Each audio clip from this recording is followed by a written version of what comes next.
வணக்கம். டெய்லி நம்ம stock market பற்றி பேசுகிறோம். ஸ்டாக் மார்க்கெட்டில் அப்ஸ் அண்ட் டவுன்ஸ் இருக்குது. அண்ட் நிறைய தடவை நம்ம ப்ரிடிக்ட் பண்ணியிருக்கிறோம், நிறைய தடவை வந்து ராங்காக போயிருக்கு. அண்ட் நிறைய தடவை நம்ம வந்து எதிர்பார்த்ததுக்கு அகெயின்ஸ்டாக போயிருக்கு. அண்ட் அகெயின்ஸ்டாக போகும்போதும் அதை என்ஜாய் பண்ணுறதுன்றது ஒன்று. ஓகே, சூப்பராக இப்படி போச்சு, ஏன் போச்சுன்றது we always do the postmortem. So that அந்த தவறை வந்து மறுபடி பண்ணாத இருக்கிறது. இன்றைக்கி வந்து ஸ்டாக் மார்க்கெட்டை விட்டுட்டு ஃபைனான்ஷியல் பிளானிங் அண்ட் நிறைய பேர் பண்ணுற சில குட்டி குட்டி தவறுகள், ரைட், அதை பற்றி நம்ம பார்க்கலாம். இன்றைக்கி டேட்டில் ப்ரைம் ஏஜ், ரைட், ப்ரைம் ஏஜ்ன்றது நம்ம சம்பாதிக்கிற ஏஜ். எஸ்பெஷலி நீங்கள் வந்து 22, 23 காலேஜ் முடித்து வரீங்க, ஜாபுக்கு ஜாயின் பண்ணுறீங்க, இல்லை 25 நீங்கள் ஜாபுக்கு ஜாயின் பண்ணுறீங்கன்னு சொன்னால் அந்த 25 to 30, 35, ரைட், அந்த சமயத்தில் வந்து ஒரு பெரிய கமிட்மெண்ட்ஸ் இருக்காது. இந்த சென்ஸ் மோஸ்ட்டாக நீங்கள் வந்து பேரண்ட்ஸ் கூட இருப்பீங்க. பேரண்ட்ஸ் கூட இருந்தாலும் பெரிய செலவுகள் இல்லை ஒன்று. ரெண்டாவது வந்து கல்யாணம் பண்ணலாம், நீங்கள் வந்து இண்டிவிஜுவலாக இருக்கீங்க. கல்யாணம் பண்ணியிருந்தாலும் நீங்கள் குழந்தைங்கள் இம்மீடியட் கிடையாது. அண்ட் குழந்தைங்க இருந்தாலும் ஃபஸ்ட்டு மேபி ஒரு 5-6 இயர்ஸ் வரைக்கும் ஒரு பெரிய செலவுகள் கிடையாது. ஸோ இதான் வந்து அந்த ஏஜ். ஸோ இந்த ஏஜில் வந்து மோஸ்ட்டாக இன்றைக்கி டேட்டில் வந்து எடுத்து பார்த்தீங்கன்னா பண்ணுற மிக மிக மிக பெரிய தவறுகள். ஜாப் ஜாயின் பண்ணோன்னே பர்சனல் லோன் அப்ளை பண்ணுறது, சின்ன சாமான்லாம் வாங்கி போடுறது. ரெண்டாவது எக்ஸ்பென்சிவ் ஃபோன்ஸ் வாங்குறது. மூணாவது கார் வாங்குறது. இதெல்லாம் வேணான்னு நான் சொல்ல.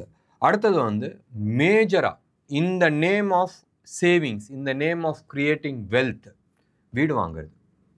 சரியா, வீடு வாங்குறது இது எல்லாமே வந்து வெல்த் கிரியேஷன் ஆர் வெல்த் லாக்கிங்னு வாங்க. வெல்த் லாக்கிங் எப்போ பண்ணணும்னு சொன்னால் உங்கள்கிட்ட சஃபிஷியன்ட் மணி இருக்கும் போதும் பண்ணணும். இப்போ ஒரு ப்ராப்பர்ட்டி வந்து இன்றைக்கி 1 கோடி ரூபா ஆகுதுன்னு வச்சிங்களேன். அந்த 1 கோடி ரூபாவில் நீங்கள் ஒரு 10-15 லட்ச ரூபா நீங்கள் போட்டுட்டு, ரைட், மீதி 85 லட்ச ரூபா லோனாக வாங்கிட்டு அந்த லோனை வந்து நெக்ஸ்ட் 15-20 இயர்ஸ் நீங்கள் கட்டிகிட்டு இருக்கிறதுன்றது ப்ரெஷர். பேரண்ட்ஸை பொறுத்த வரைக்கும், இல்லை சுற்றி இருக்கிறவங்க சோகால் வெல்விஷர்ஸை பொறுத்த வரைக்கும் அது வந்து one of the ways of உனக்கு கண்ணுக்கு தெரியாத சேவிங்ஸ் பண்ணிகிட்டு இருக்கோம், நீ தேவையில்லாத செலவு பண்ணிடக்கூடாதுன்றதுக்கோசரம் சொல்கிறது. அது தவறான வழி. ஏன் தவறான வழின்னு சொன்னால் 15 வருஷத்தோட வட்டி என்ன ஆச்சுன்றது நீங்கள் பாருங்கள். எப்பயுமே அடிக்கடி நான் சொல்கிற ஒரே விஷயம், இஎம்ஐ தேவை இல்லை, எஸ்ஐபி பிளான் பண்ணுங்கள். இஎம்ஐன்றது வேற ஒருத்தனுக்கு கப்பம் கட்டுறோம், அவனோட குரோத்துக்கு நீங்கள் வழி வகிக்கிறீங்க. எஸ்ஐபின்றது உங்கள் வழிக்கு நீங்கள் சம்பாதிக்கிறீங்க. இப்போ சப்போஸ் நீங்கள் வந்து 1 கோடி ரூபாய்க்கு வீடு வாங்குறீங்கன்னு வச்சுங்க, ரைட். 1 கோடி ரூபா வீடுக்கு வந்து 10 லட்ச ரூபா உங்கள் கை மின் பணம், மீதி 90 lakh rupees லோன் வாங்குறீங்க, 9% வட்டி. அடுத்த 15 வருஷத்துக்கு நீங்கள் இஎம்ஐ போயிட்டுருக்கு. மினிமம் இஎம்ஐ நீங்கள் எடுத்துக்கிட்டிங்கன்னா 88,773 வருது, ரைட். மாதம் 88,773 ரூபா அடுத்த 15 வருஷத்துக்கு நீங்கள் கட்ட போகிறீங்க பேங்க்குக்கு. இது 9 ரூபா வட்டி கணக்கில். இதே பணம், ரைட், 10 லட்ச ரூபா நீங்கள் இனிஷியல் இன்வெஸ்ட்மெண்ட், அடுத்த 15 வருஷத்துக்கு, ரைட், 88,773 ரூபா நீங்கள் வந்து எஸ்ஐபியாக கட்டிட்டு வரீங்கன்னு வச்சுங்க. உங்கள் கையில் end of the 15th year உங்கள் கையில் இருக்க போகிற அமௌண்ட் வந்து 6,28,53,946 ரூபா, ரைட். Approximately 6,28 lakhs. 50,000 ரூபா நீங்கள் விடுங்க, 6,28 lakh rupees. இது டேக்ஸ் வரும், அதெல்லாம் நான் எதுவுமே பேசலை. ஒன்று. ரெண்டாவது கேள்வி உங்கள்கிட்ட வரும், இந்த 15 வருஷம் நான் வந்து வீட்டில் தங்க போகிறதுக்கு அதுக்கான வாடகை இருக்க போகிறது இல்லைன்றது. அதெல்லாம் நான் அந்த ஆர்குமெண்ட்டுக்கே வரல, ரைட். 15 வருஷம் கழித்து உங்களோட ப்ராப்பர்ட்டி வேல்யூ, இன்னைக்கு வாங்குகிற அந்த 1 கோடி ரூபா ப்ராப்பர்ட்டி 6.5 கோடி ரூபா ஆயிருக்குமா? கேள்விக்குறி. ஆயிருக்கும், மேபி 1.5-2-3 கோடி ரூபா ஆயிருக்கும். பட் 6.5 கோடி ஆயிருக்குமான்றது கேள்விக்குறி. ஒன்று. ரெண்டாவது, 15 வருஷம் கழித்து இந்த 6.5 கோடி ரூபா கையில் இருக்குன்னு வேணாம், 6 கோடி ரூபா கையில் இருக்குன்னு வச்சுங்க. இந்த 6 கோடி ரூபாய்க்கு மாதம் 1%, எவ்வளோ? மாதம் 1%, வருஷத்துக்கு 12% நம்ம பேசுகிறோம். மாதத்துக்கு 1% சொன்னால் கூட உங்களுக்கு 6 லட்ச ரூபா மாதம் கொடுக்கும். வீடு 6 லட்ச ரூபா மாதம் கொடுக்குமா? கிடையாது. இந்த 6 கோடி ரூபா மாதம் 1%ன்னு சொன்னால் நீங்கள் எவ்வளோ பெரிய வீட்டில் இருக்கலாம்? 6 லட்சத்தை நீங்கள் குப்பரிக்கு அடித்து செலவு பண்ணணும்னு நினச்சா கூடயும் ஒரு ஆவரேஜ் ஃபேமிலியில் செலவு பண்ண முடியாது.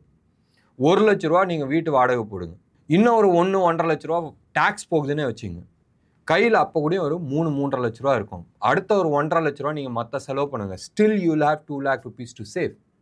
இதை வந்து ஒரு குத்து மதிப்பான கணக்கில் நான் சொல்கிறேன். ஸோ எப்பயுமே வந்து உங்களோட ஃபோக்கஸ் அசட் லாக்கிங்கில் இருக்கக்கூடாது. வெல்த் வந்து ஒரு பணம் வருதுன்னு சொன்னால் அது வந்து வெல்த் லாக்கிங்கில் போகக்கூடாது. பணம் உங்களுக்கு உழைக்கிறதுக்கான வழியை பாருங்கள். இந்த வீடு வாங்கிறது, நகை வாங்கிறது, இதெல்லாமே வந்து அசட் லாக்கிங், ரைட்? அங்கங்கே சொறி விடுறதுக்கான வழி. அது எங்கே பண்ணணும்னு சொன்னால் உங்கள்கிட்ட ஒரு ஸ்டாண்டர்ட் சோர்ஸ் ஆஃப் ஏர்னிங்ஸ் வரணும். எனக்கு வேலை இருக்குப்பா, ஸ்டாண்டர்ட் சோர்ஸ்ன்னு சொன்னால் எடுத்து பாருங்களேன். டெய்லி பேப்பரில் வரது வந்து எத்தனை பேரை லே ஆஃப் பண்ணிட்டு இருக்காங்க. வெல் ஆஃப் லாஸ்ட் 15-20 இயர்ஸாக வேலைக்கு இருந்தவங்க காலி. ஃபோர்டு கம்பெனி சென்னையில் இருந்தது 4 வருஷத்துக்கு முன்னாடி டப்புன்னு எல்லாத்தையும் தூக்கிட்டாங்க. மாதம் 60,000-70,000 ரூபா வாங்கிட்டு இருந்தவங்க காணாம். ஐடி கம்பெனியில் டெய்லி நிறைய பேர் தூக்கிட்டு இருக்காங்க. இதான் வந்து கிரவுண்ட் ரியாலிட்டி. ஹையர் லெவலில், அதாவது மாதம் 2-3 லட்ச ரூபா சம்பாரிச்சிட்டு இருக்கவங்கள தான் தூக்குறாங்க. ஏன்? Cost cutting. கம்பெனியை பொறுத்த வரைக்கும் காஸ்ட் கட்டிங், நான் கீழே சேர்த்துக்கிறேன். ஸோ இது மாதிரி பிரச்சனைகள் இருக்குது. யார் செக்யூர்னு நினச்சிட்டு இருக்காங்களோ மாட்டுறாங்க. ஸோ எனக்கு இந்த ஜாப் விட்டு போக மாட்டேன்றதுன்னு நினைக்காதீங்க. எப்பயுமே வந்து அந்த ஃபால் பேக் ஆப்ஷன்றது யோசனை பண்ணுங்க. இன்னைக்கு 90% of the people who are working, 90 வேணாம், 50% of the people who are working, அவன் சந்தோஷமாக வேலை பண்ணல. அவங்க வந்து வேலை பண்ணுறது வந்து இஎம்ஐ கட்டி ஆகணும்ன்ற கட்டாயத்தில் வந்து அவங்க ஒர்க் பண்ணிகிட்டு இருக்காங்க.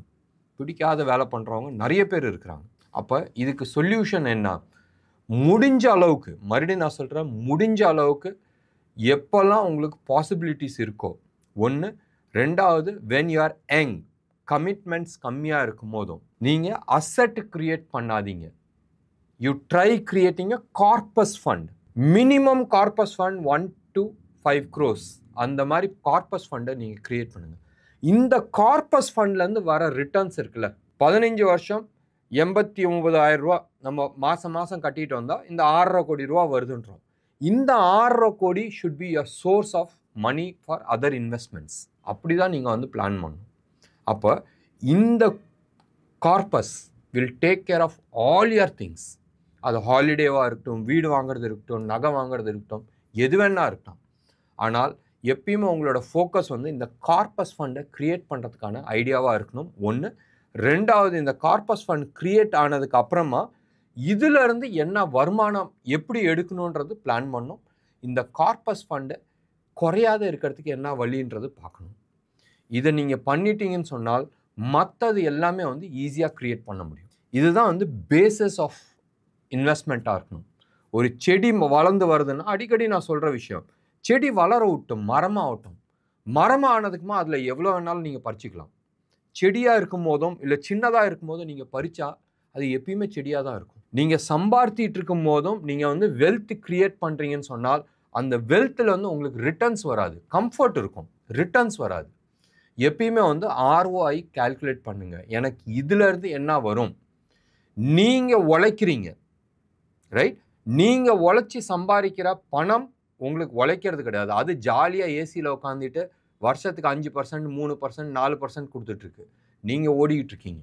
நீங்கள் ஓடுறத கொஞ்சம் குறைச்சிட்டு அதை வந்து மாதத்துக்கு வந்து இல்லை வருஷத்துக்கு வந்து 15, 20, 30% நீங்கள் ஓட விட்டிங்கனால் நீங்கள் ஜாலியாக ஏசியில் உட்காந்துட்டு இருக்கலாம், நீங்கள் என்ஜாய் பண்ணலாம். நீங்கள் எவ்வளோ தூரம் நீங்கள் ஓடிட்டு இருக்கீங்க அதை வந்து ரெஸ்ட் பண்ண விட்றீங்கன்னு சொன்னால் முட்டாள்தனம். நான் சொன்னது கொஞ்சம் சீரியஸாக யோசனை பண்ணி பாருங்கள்.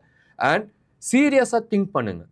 உட்காந்து நான் ஓடுறேன்னா இல்லை என் பணம் ஓடுதா, நான் வெல்த் கிரியேட் பண்ணியிருக்கிறேன், அந்த வெல்த்னால எனக்கு ஏதாச்சும் பிரயோஜனம் இருக்கா, ரைட்? ஃப்யூச்சரில் நல்லா இருக்கும்ன்றது அது வேறு விஷயம். ஃப்யூச்சரில் நல்லா இருக்குன்னு தான் நம்ம கார்பஸ் ஃபண்டை க்ரியேட் பண்ணுறோம். ஃப்யூச்சரில் நீங்கள் வீடு வாங்கி வச்சாலும் நீங்கள் அமைதியாக நிம்மதியாக வாடகை இல்லாத நீங்கள் இருக்கலாம்.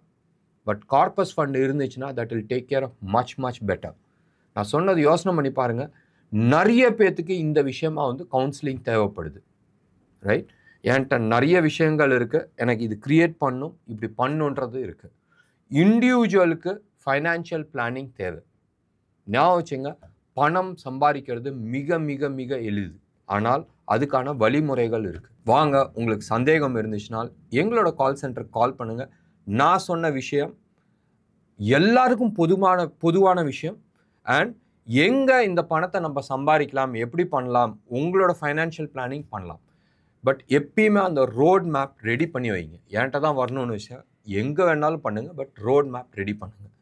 தேவைப்பட்டுச்சு, உங்களுக்கு சப்போர்ட் தேவைன்னா எங்கள் கால் சென்டருக்கு கால் பண்ணுங்கள். 9444468888. என்ன நேயர்களே, இன்னைக்கு ப்ரோக்ராம் உங்களுக்கு பிடிச்சிருந்துச்சுன்னா லைக் பண்ணுங்கள், ஷேர் பண்ணுங்கள். டெஃபினட்டாக உங்களோட கமெண்ட் பாக்ஸில் கொடுங்க. நன்றி, வணக்கம்.